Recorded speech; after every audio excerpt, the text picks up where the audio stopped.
Going on, Jerome's? So we Minnesota Vikings are indeed the team of UDFA superstars, going from John Randall to Thielen, CJ Ham, Marcus Sherrills, who, I mean, it's unfortunate Sherrills was in the era of Devin Hester, because honestly, Sherrills was the second best punt returner for about a 3 to 4 year stretch during the Hester era, which is pretty impressive. Also, Ivan friggin' Pace Jr., last year's super stud coming out of Cincinnati, is going to be a mainstay for the Vikings defense for many years to come. And this year, I mean, I feel like this happens a lot. I mean, obviously hype for the draft pick, especially with McCarthy and Dallas Turner and whatnot, but I feel like given the Vikings' history with the UDFAs, they almost get a little bit more clout. All right, so this is going to be a very solid and interesting class. Wide receiver Ty James, Doug Nestor, the offensive lineman, Bo Richter. Hey, Bo Richter.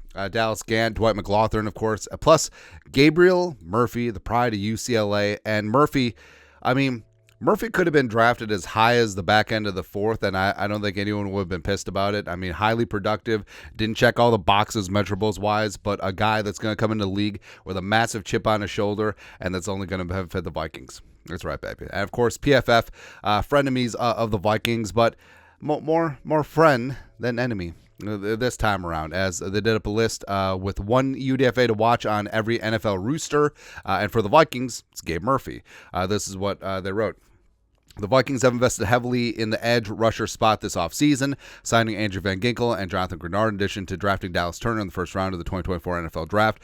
They're set with their plan, but undrafted free agent Gabriel Murphy could make a dent as an impact player. He earned 55 pressures and an 85.0 grade in 2023, as well as an 86.0 PFF pass rushing grade as well. And Murphy, he's an interesting story. So went undrafted because he didn't check the box, height, weight, arm length wise, as well as is a little bit older of a prospect, but he's a guy that was at North Texas for 3 seasons, transferred to UCLA for 2 years, and for 2 years in Westwood, like he and Latu and his twin brother Grayson, who I don't know how the hell we didn't sign Grayson too.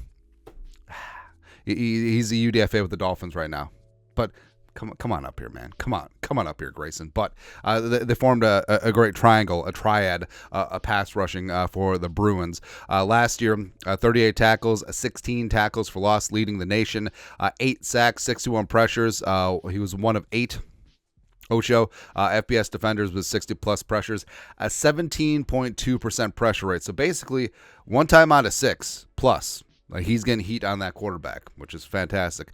Combine-wise, like he blew the doors off the roof. 4.68 40, 39.5-inch vert, which is second among edge rushers only to Dallas Turner.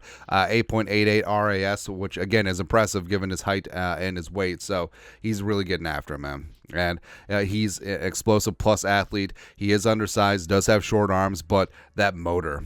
The motor gets after things. And also, one of the benefits of having a player that comes in a little bit older, a little bit more seasoned, is he is more mature with his pass rush moves. Like, he does rush with a plan. He does have a lot more going on for him than potentially like a younger guy coming in, where you could say Dallas Turner is more physically gifted, but you could probably say that Murphy is a more seasoned pass rusher at this moment in time. Now, those vectors will definitely cross at some point, and I think that Dallas Turner is going to be a star in this league. But I mean, Murphy's got some skill as well. He's got some ish too, man. High character, high football IQ, and I do think that he has a chance to be a guy that will contribute in the pass rush. Now, do I see Gabe Murphy being an every down player within 3 years? Probably not, especially given the age of Van Ginkel, Grenard, and Turner. I think those are going to be your 3 guys that are Flores is going to find some creative way to start all 3 of them in the base package. Plus,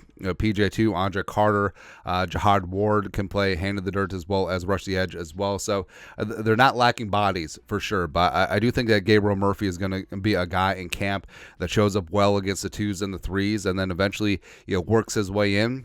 Maybe he shines in preseason, and maybe he gets 5, 6, 7, 10 snaps a game in pure pass rushing situations and gets after it. And also with Flores, given the Vikings history, UDFA is important, yes, but also the way that Flores came in last year and completely turned over the reins of his defense to an undrafted free agent in Ivan Pace Jr. During the season, that says a lot. And that says everything you need to know about Flores. Like I don't care about your contract. I don't care about your draft status. If you're the best player, you're going to play. And I feel like that competition, no politics, no contracts, no nothing. The best players will play. I love that. I love that about Brian Flores. Plus, it does give a path for these undrafted free agents, especially on the defensive side of the ball. It's like, hey, I can step in. I got some ish too, and if I bring it, I'm gonna get out there. This ain't gonna be like, oh well, he was a first round pick and you're undrafted, so blah, blah, blah, blah. Ain't gonna be that. Ain't gonna be that, man. So I absolutely love it. And absolutely love me some Gabriel Murphy from UCLA. I think he's gonna be a name to watch. I mean, there's a lot of fun names to watch, and Gabe Murphy is certainly up there near the top. But your thoughts are thoughts. PFF lists UDFA edge rusher Gabe Murphy as the UDFA to watch for the Vikings. Let us know your thoughts and our thoughts in the comment section below. Subscribe for daily Vikings takes. Want to support the work? Put a little something in the Venmo. But till next time, Skol, Production Value.